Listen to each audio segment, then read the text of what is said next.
Captain Yuna pressed her face against the cold glass window of the mining ship. The stars looked the same as always, tiny dots of light in the black space. But something was different today. Her ship's computer was making strange beeping sounds. "Captain," called Tai-Ho from his seat near the big control panel. "I'm getting a signal from somewhere close by." Yuna walked over to look at the screen. She was small, even for her people. The Alterians were not big or strong like some other space people, but they were smart and good with machines. "What kind of signal?" she asked. Tai-Ho moved his fingers across the buttons. Numbers and lines appeared on the screen. "It looks like a distress call. Someone needs help." Kiwan looked up from fixing a broken tool. He was the ship's engineer and always worried about everything. "Captain, we should be careful. This area has pirates. Maybe it's a trap." Yuna thought about this. Pirates were bad news. They would steal everything and maybe hurt her crew. But if someone really needed help, "Where is the signal coming from?" she asked. "About 2 hours away," Tai-Ho said. "It's very weak.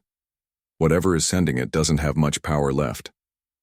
Nara, the ship's doctor, came into the control room. She was young and always wanted to help people. "If someone is hurt, we have to help them. It's the right thing to do." Kiwan shook his head. "Or it's pirates pretending to need help. Then when we get close, they attack us."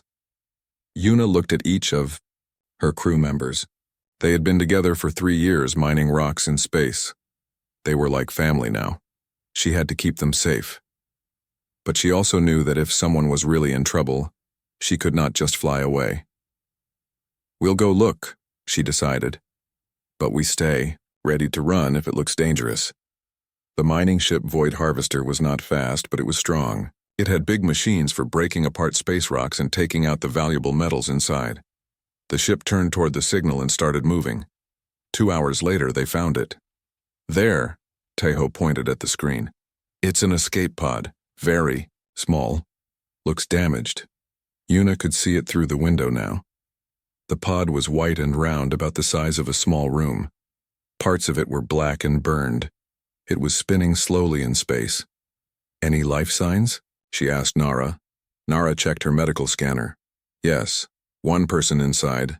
Very weak. They won't live much longer without help." "What species?" Kiwan asked.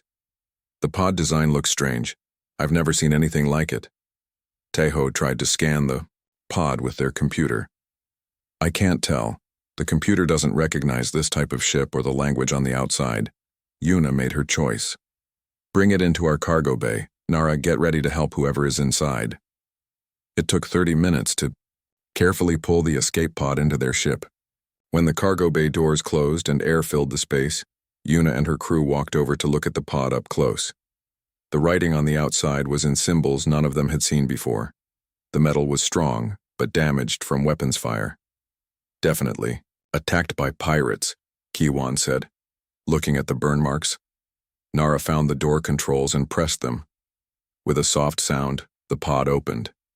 Inside was a person unlike any they had seen before. He was tall, much taller than any Alterian. His skin was a light brown color and he had black hair. His clothes were torn and dirty. There was blood on his arm and his breathing was very slow. "He's alive but barely," Nara said, scanning him with her medical tools. "I need to get him to the medical room right away." They carefully moved the stranger to Nara's medical room. She worked for hours giving him medicine and fixing his wounds. The man stayed unconscious the whole time. "Will he live?" Yuna asked. "I think so," Nara said, "but his body is very different from ours. I had to guess about the medicine. I hope it helps and doesn't hurt him." "What about the universal translator?" Tai-Ho asked. "When he wakes up, will we be able to talk to him?" Tai-Ho tried to scan the man's brain with their translation computer. After a few minutes, he shook his head. "No good. His language is completely unknown. The computer has never heard anything like it."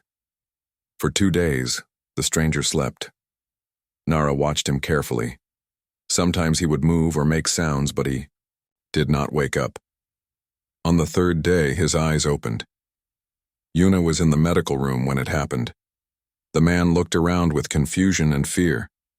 When he saw her, he tried to sit up quickly but fell back down with pain. "It's okay," Yuna said softly, holding up her hands to show she meant no harm. "You're safe." The man stared at her. He said something in his strange language. The words sounded urgent, like he was asking questions.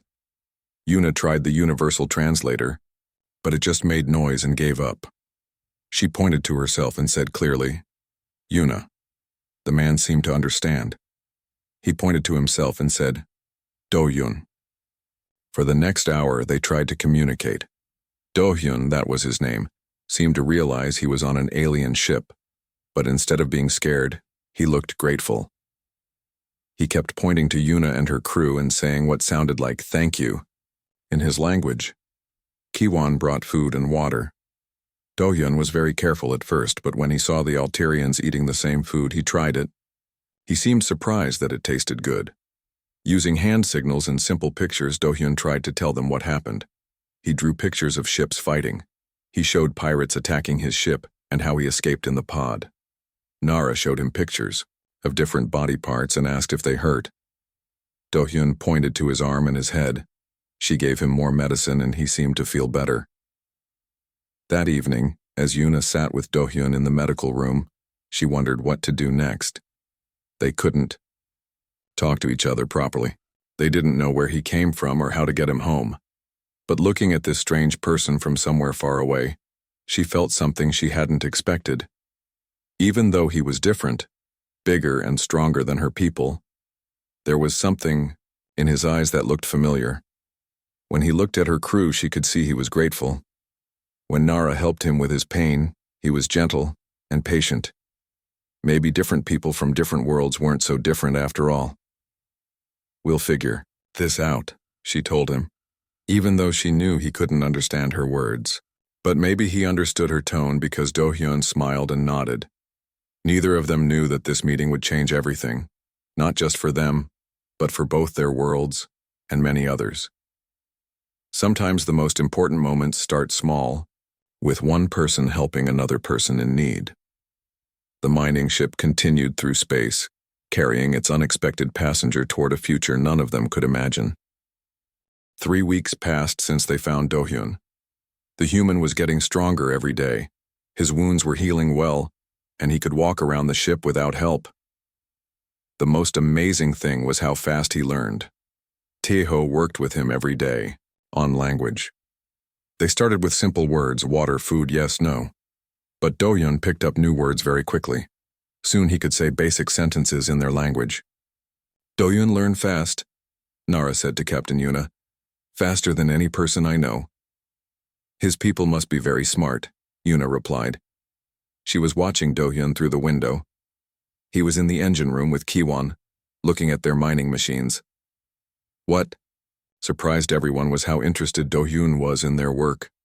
Most rescued people just wanted to go home, but Do-Hyun asked questions about everything.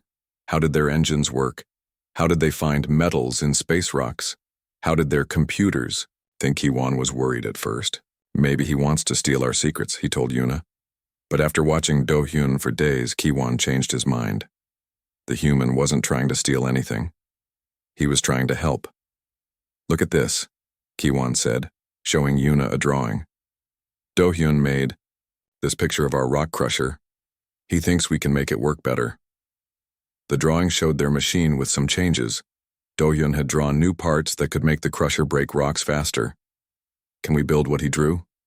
Yuna asked. "Maybe, but I don't understand how it would work better." That evening, Do-Hyun tried to explain using his growing knowledge of their language. He drew more pictures and used his hands to show how the new design would work. "Rock go in," he said slowly, moving his hands. "New parts spin faster. Rock break into smaller pieces. More metal come out." Kiwon looked at the drawings again. Suddenly his eyes went wide. This could work. The spinning motion would create more pressure. Why didn't I think of this? They spent the next few days building Do-Hyun's improvements. The human worked alongside them, showing them how to put the new parts together. His hands were very skilled, with tools. When they tested the improved rock crusher, everyone was amazed. It worked 3 times better than before. They could get much more metal from each space rock. How did you know to do this? Kiwon asked Do-hyun. Do-hyun smiled. My people, we fix things, make things better, always look for new way. Over the following weeks, Do-hyun helped improve many things on their ship. He made their computers run faster. He fixed problems with their air system. He even helped Nara organize her medical supplies in a better way. It's like he sees problems we don't even know we have, Taiho said. Then he finds simple ways to fix them. Yuna was happy to have Do-hyun's help, but she was also curious. Your people must be very advanced, she told him one day. Do-hyun looked sad. My ship was exploring, looking for new worlds. Pirates attacked. My friends. He didn't finish the sentence, but Yuna understood. His friends were dead. I'm sorry, she said. You saved me, Do-hyun replied. Now I help you. Is right thing to do. Everything changed on a Tuesday morning. Taiho was at his control station when alarms started ringing all over the ship. Captain, ship's coming toward us, fast. Yuna ran to the control room. On the screen she could see 5 ships approaching. They were black and covered with weapons. She recognized them immediately. Vorthak pirates, she said, her heart sinking. The same ones who probably attacked Do-hyun's ship. The Vorthak were known across this part of space. They were bigger and stronger than Alterians. They had powerful weapons and fast ships. Most mining ships just gave them what they wanted and hoped they would leave. What do we do? Nara asked, fear in her voice. Same as always, Yuna said sadly. We give them our medals and hope they don't hurt us. But Do-hyun was shaking his head. No, we fight. Kiwon stared at him. Fight? With what? This is a mining ship. We don't have weapons. We make weapons, Do-hyun said. His voice was calm but determined. I show you. There's no time, Taiho said. They'll be here in 20 minutes. Do-hyun was already moving. Come. We use mining tools. I show you how. For the next 15 minutes, Do-hyun worked like a man on fire. He took apart their rock crusher and their metal melter. He connected power cables in ways that made no sense to the others. He moved, so fast that Kiwon could barely keep up. What are you making? Yuna asked. Surprise for pirates, Do-hyun said, sweat on his face. Your tool's very good. Just need to think different. With 5 minutes left, Do-hyun finished his work. Their peaceful mining ship now had weapons made from mining equipment. The rock crusher had become something that could shoot metal pieces very fast. The metal melter could now shoot hot energy like a weapon. Will this work? Kiwon asked, looking at the strange new weapons. We find out, Do-hyun said. The pirate ships arrived and surrounded them. A voice came through their radio speaking in the rough Vorthak language. Mining ship. You give us all your metals. You give us your ship computer. You do this now, or we destroy you. Yuna looked at her crew, then at Do-hyun. The human nodded. Tell them no, Do-hyun said quietly. Yuna had never said no to pirates before. Her hands shook as she pressed the radio button. We refuse. The pirates laughed through the radio. Stupid miners. We destroy you now. The first pirate ship moved closer, ready to attack. That's when Do-hyun pressed his weapon controls. The modified rock crusher shot out pieces of metal so fast they looked like bright lights. They hit the pirate ship's shields and broke through like the shields were made of paper. The pirate ship started spinning, its engines damaged. The other pirates were shocked.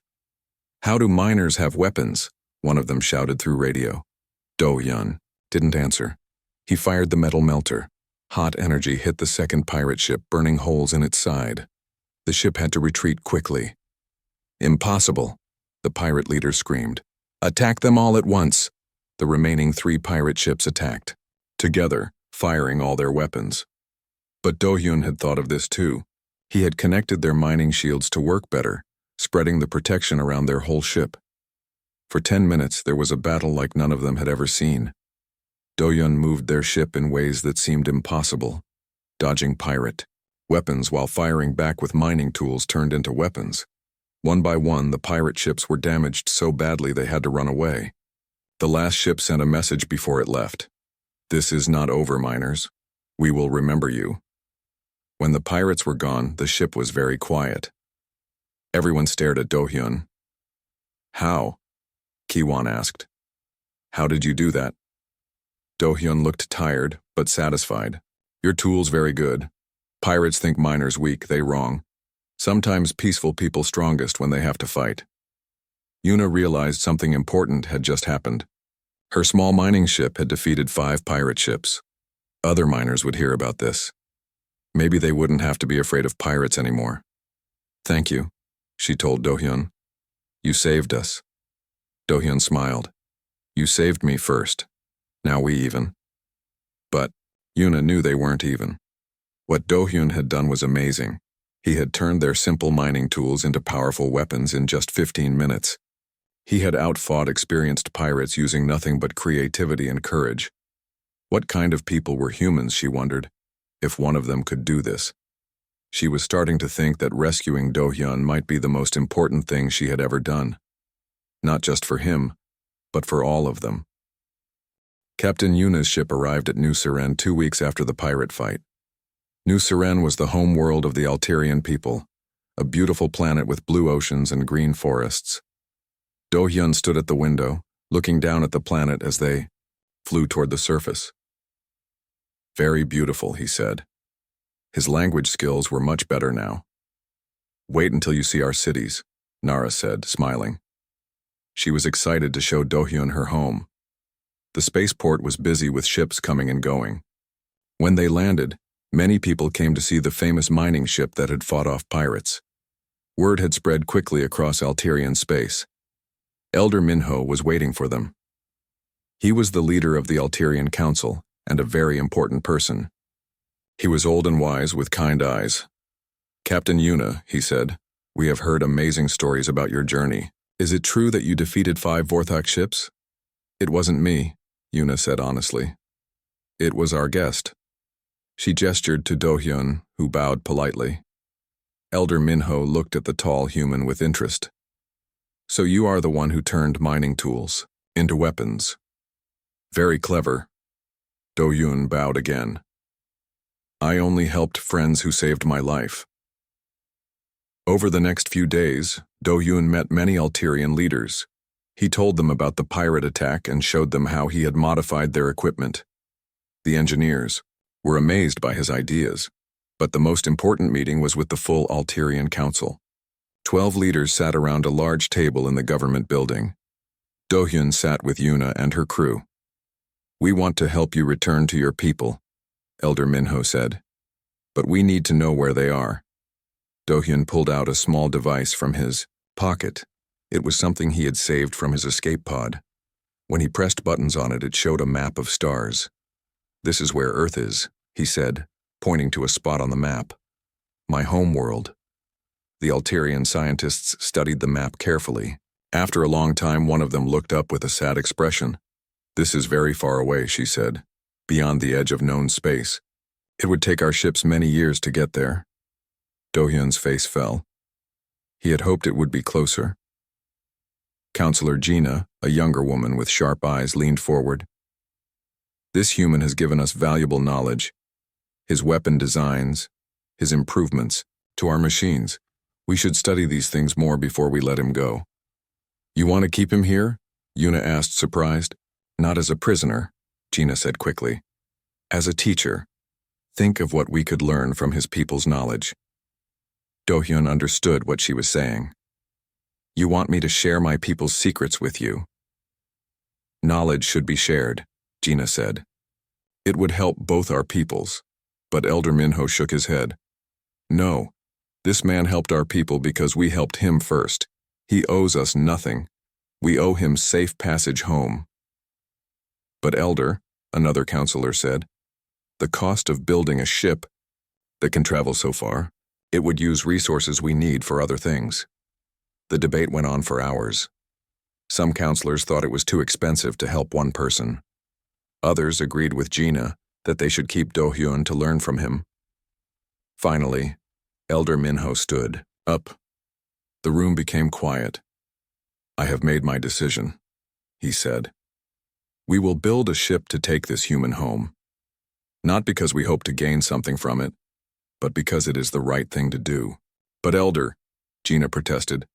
The cost doesn't matter, Minho said firmly. This man could have taken our technology and escaped in one of our ships. Instead, he used his knowledge to save our people from pirates. He has shown us honor. We will show him the same. The vote was close, but Elder Minho's decision was supported. The Alterians would build a special long-range ship to take Do-hyun home. While the ship was being built, Do-hyun lived in the capital city.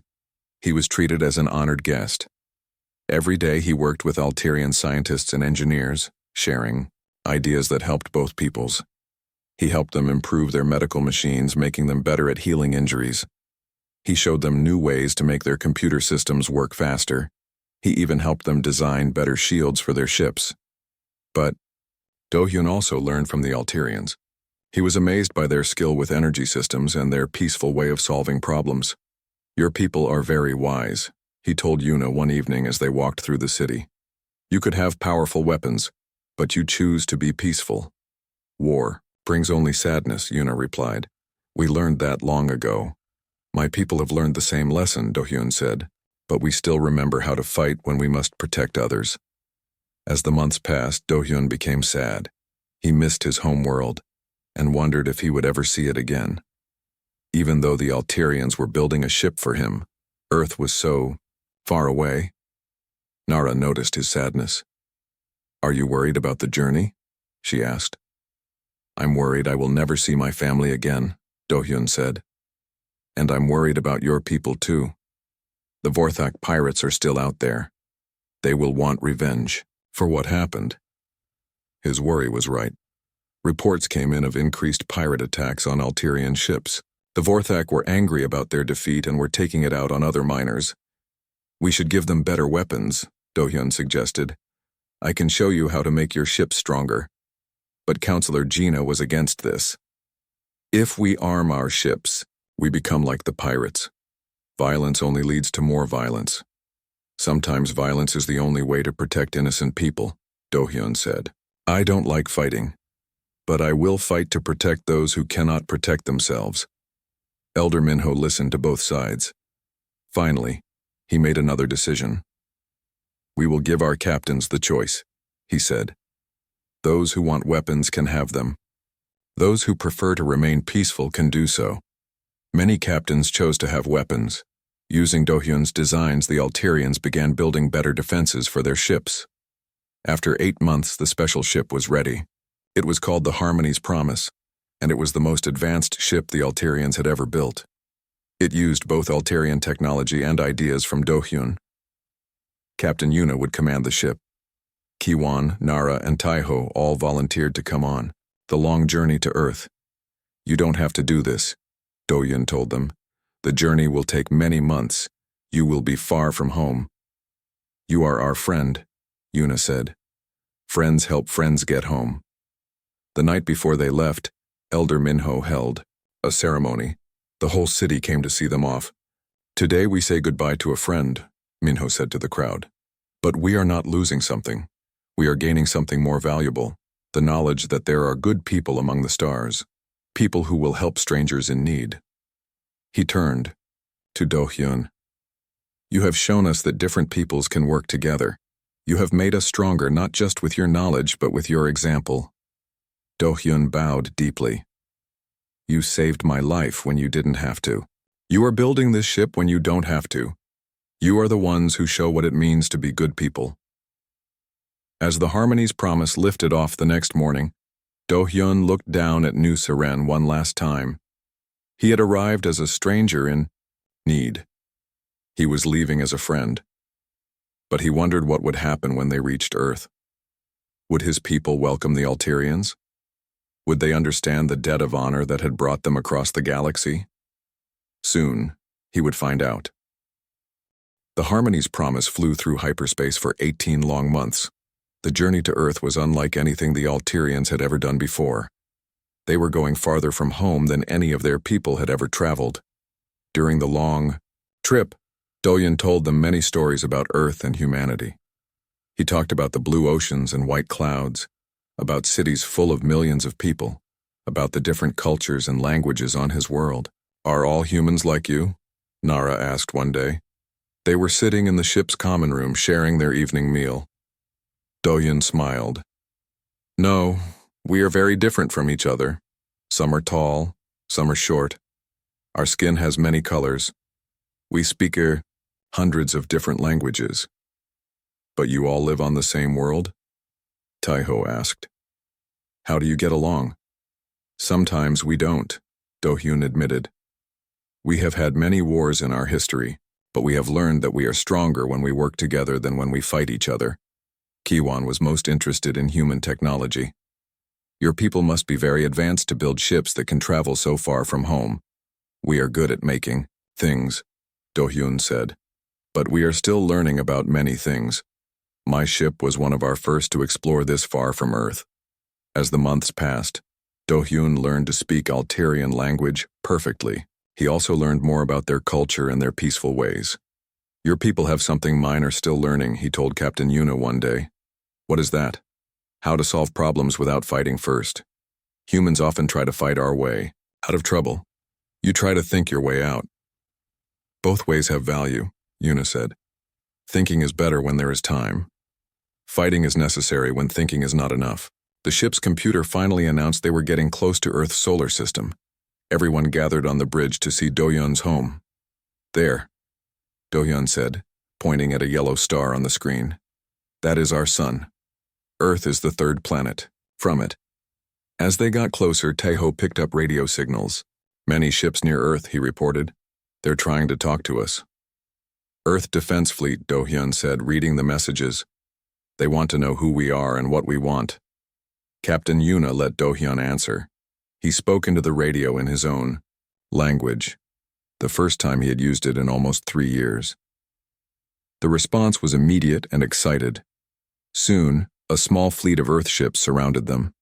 The human ships were sleek and powerful, more advanced than the Altarians had expected. Welcome home, Do-hyun Park, came a voice through the radio. We never expected to see you again. Please follow us to Earth Station 1. As they approached Earth, the Altarians stared in wonder. The planet was beautiful, blue and white and green, just as Do-hyun had described. But what amazed them more were the space stations around it, huge structures that housed millions of people. Your people have built cities in space, Nara said in awe. We had to, Do-hyun explained. Earth has many people. We needed more places to live. Earth Station 1 was bigger than any Altarian city. When they docked, hundreds of humans were waiting to meet them. News cameras and reporters wanted to interview the aliens who had brought their lost explorer home. Admiral Hyesu, the commander of Earth's Defense Council, greeted them personally. She was a strong woman with gray hair and kind eyes. Captain Yuna, she said through a translator, you have done something wonderful. You saved one of our people and brought him home safely. How can we thank you? No thanks needed, Yuna replied. We only did what was right. But Admiral Hyesu shook her head. You did much more than that. You traveled for years to return someone you barely knew. This shows the best of what intelligent beings can be. Over the next few weeks, the Altarians were treated as heroes on Earth. They were shown around the planet, met with world leaders, and shared their story with millions of humans. Do-hyun was reunited with his family. His parents were old and had thought they would never see him again. His sister Mina had named her new baby after him, hoping he would someday come home to meet his nephew. I want you to meet my friends, Do-hyun told his family. They are the reason I'm alive. The Altarians were invited to stay in Do-hyun's family home. They experienced human culture firsthand, the food, the music, the art. They were amazed by human creativity and diversity. Every human city is different, Taeho observed. You have hundreds of different ways of living. Diversity makes us stronger, Do-hyun's sister Mina explained. When people think differently, they solve problems in different ways. Elder Minho arrived from New Seren with a larger diplomatic mission. The two peoples began formal talks about trade and friendship. But during these talks, troubling news arrived from Altarian space. The Vorthak pirates had formed a large fleet and were attacking Altarian worlds. They were seeking revenge for their earlier defeats. "We must go home," Elder Minho told Admiral Hisu. "Our people need us." "Wait," the Admiral said. "Maybe we can help." That evening, she had a private meeting with Elder Minho, Captain Yuna, and Dohyun. "What your people did for one human shows us what kind of civilization you are," Admiral Hiesu said. "You chose to help a stranger even when it was difficult and expensive. This is exactly the kind of people we want as friends." "We are honored by your friendship," Elder Minho replied. "Then let us show you what human friendship means," the Admiral said. "We know about your pirate problem. We know the Vorthak are attacking your worlds because they are angry about losing to you." She activated a holographic display showing star, maps, and ship movements. "We have been watching the situation. The Vorthak have gathered their largest fleet ever, over 200 ships. They plan to attack New Seren itself." Elder Minho looked worried. "We have maybe 50 ships that can fight. Most of our people are not warriors." "That's where we come in," Admiral Hisu said. "You helped one of ours. Now we help all of yours." She showed them images of human warships, sleek, powerful vessels, unlike anything the Alterians had seen. "These are our newest ships, fast, well-armed, and ready to defend peaceful people from pirates." "You would do this for us?" Yuna asked, amazed. "You crossed the galaxy to return one person to his family," Admiral Hisu replied. "That tells us everything we need to know about your character. People like that deserve protection." Dohyun felt proud of both his peoples. The Alterians had shown incredible kindness. Now humans would show incredible gratitude. "When do we leave?" Elder Minho asked. "The fleet is already being prepared," Admiral Hisu said. "We'll travel together to New Seren. It's time the galaxy learned that attacking peaceful people has consequences." As they prepared to depart Earth, Dohyun realized his rescue had become something much bigger. It was no longer just about one human getting home. It was about two civilizations becoming friends and protecting each other. The journey home would be very different from the journey to Earth. This time they would not be traveling alone. The combined fleet that left Earth was like nothing the galaxy had ever seen. 50 human warships traveled alongside the Alterian diplomatic vessels. The humans called it Operation Friendship, a mission to protect their new allies. Captain Jinho commanded the flagship Indomitable, a massive ship that looked like it was built for war. But when he spoke to the Alterians, his voice was gentle and respectful. "We are honored to fight alongside peaceful people who choose to help strangers," he told Captain Yuna over the radio.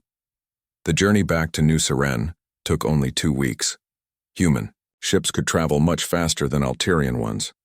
They used something called quantum gates, a technology that could bend space itself.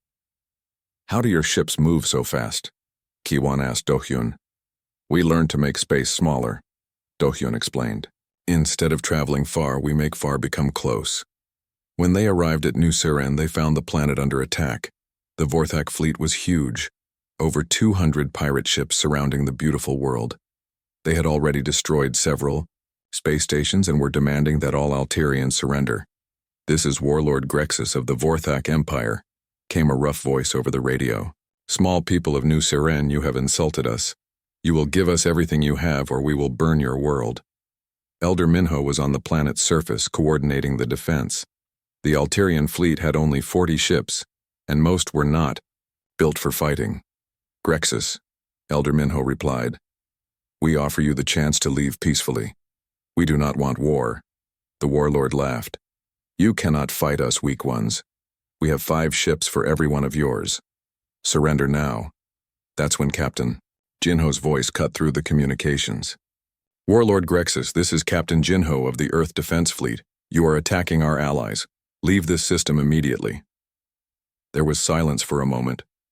Then Grexus spoke again, confused. "Earth? We do not know this Earth. Who are you to threaten the Vorthak?" "We are the friends of people who help strangers in need," Jinho replied. "You have 1 minute to begin withdrawing, or we will remove you." "You are only 50 ships," Grexus shouted. "We are 200. We will destroy you." "You're welcome to try," Jinho said calmly. The Vorthak fleet attacked first, as everyone expected. 200 pirate ships charged toward the combined human and Alterian forces.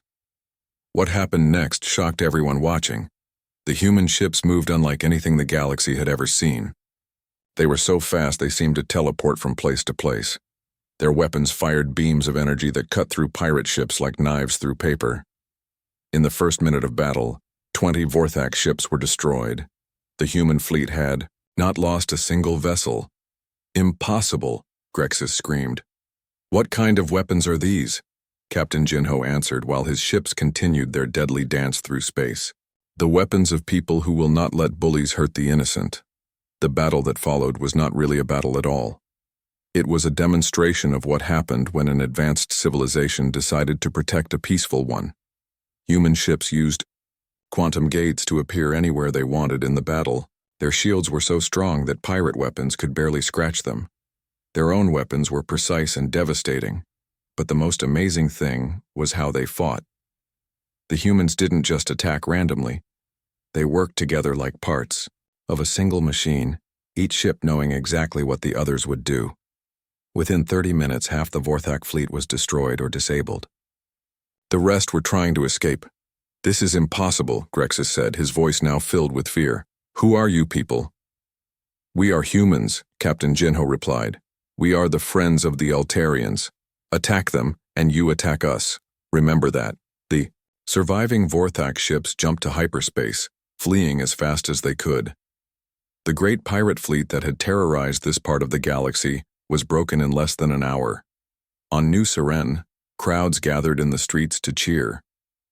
They had been saved by their new human friends, but Admiral Hyasu, who had come with the fleet, had more to announce.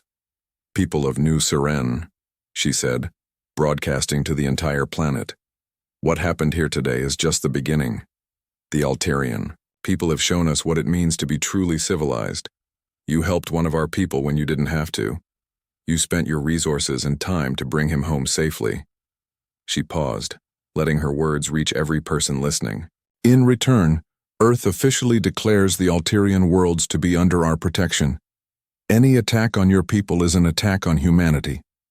We will share our technology with you, trade with you, and stand beside you as friends and allies. Elder. Minho was so moved he could barely speak. Admiral, this is more than we ever dreamed. We only did what we thought was right. That's exactly why you deserve this friendship, Admiral Hyasu replied. You didn't help Do-hyun because you wanted something in return. You helped him because it was the right thing to do. That's the kind of people we want as allies. Over the following months, everything changed for both civilizations. Human technology helped the Alterians build better ships, better cities, and better lives. Alterian wisdom helped humans learn new ways to solve problems peacefully. Together, they reached out to other species in the galaxy. Many worlds that had lived in fear of pirates now joined the growing alliance. Captain Yuna became the first Alterian to command a human-built starship. She used it to explore new worlds and make contact with other peaceful species. Do-hyun married Dr. Nara in a ceremony that was broadcast across both worlds. Their wedding became a symbol of how different peoples could come together in friendship. 3 years ago, I was a lost explorer floating in space, Do-hyun said at the wedding. Yuna and her crew could have ignored my distress signal. They could have left me to die. Instead, they chose to help a stranger. He looked at his new wife, then at his human and Alterian friends. That one choice changed everything. It brought our peoples together. It made the galaxy a safer place for everyone. It shows that small acts of kindness can have enormous results. 5 years later, the Human-Alterian Alliance included over 30 different species. The galaxy was more peaceful than it had been. In centuries, pirates still existed, but they were careful not to attack Alliance worlds. They had learned what happened to those who hurt peaceful people. Captain Yuna, now an admiral, often told the story of how they found Do-hyun. She would end the story the same way every time. We thought we were just saving one person's life. We didn't know we were changing the galaxy. But that's how kindness works. You never know how far it will spread or how many lives it will touch. In the end, The Alterians had received much more than Earth's fleet in appreciation. They had received something more valuable. Proof that good people exist throughout the universe and that helping others is always the right choice. The galaxy was a better place because one small mining crew decided to answer a distress call from a stranger. And everyone who lived in that galaxy was safer because humanity chose to protect those who had shown such kindness. It was, as Elder Minho often said, the greatest trade in galactic history. The Alterians had given their help to one human, and, in return, they had received the friendship of all humanity. Some gifts once given keep growing forever.